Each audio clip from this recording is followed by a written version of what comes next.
Ceux qui sont pour le projet des 3 EPCI réunis, levez la main s'il vous plaît. Les élus du Vexin se mobilisent contre le redécoupage des cantons du Val d'Oise. Ils protestent contre la division de leur territoire en 3 cantons, chacun rattaché à des communes de l'agglomération de Cergy-Pontoise.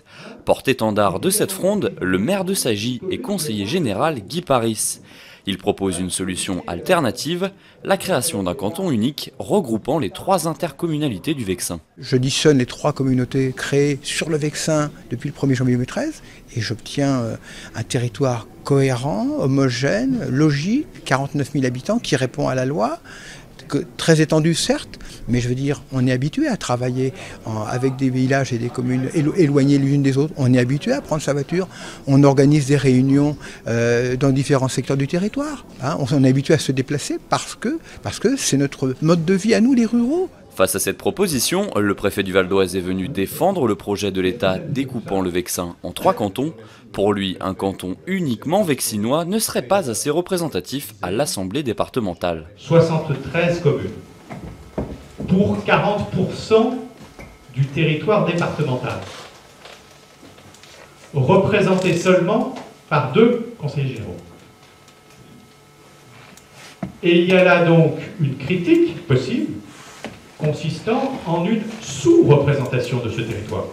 Le sénateur socialiste Alain Richard est également venu défendre le projet existant. Pour lui, le rattachement du Vexin à l'agglomération de Cergy-Pontoise est naturel. Nous vivons, tous les habitants de l'ouest du Vexin, en partage du temps entre le rural et l'urbain. Regardez où travaillent les gens qui sont vos concitoyens, vos voisins. Regardez où leurs enfants étudient. Regardez où ils se soignent.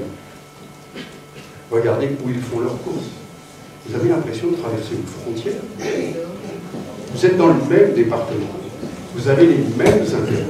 Ces arguments ne tiennent pas pour le maire de Sagy. Pour l'élu vexinois, son territoire rural présente ses propres problématiques et doit être dissocié des zones urbaines. On veut nous faire croire aujourd'hui qu'en découpant le Vexin en 3, on aura 6 élus.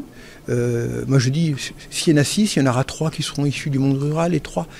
On ne peut pas dire que les 6 vont travailler dans l'intérêt du Vexin, ou vice-versa, ou que les 6 vont travailler dans l'intérêt de la ville. C'est complètement absurde, c'est complètement illogique.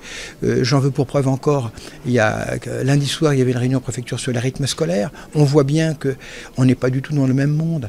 Les problématiques de la mise en place des rythmes scolaires dans le Vexin et en ville, on n'a pas du tout les mêmes problématiques. Désormais, le temps joue contre les élus vexinois. Le Conseil général du Val d'Oise rendra son avis purement consultatif sur le projet le 18 octobre prochain.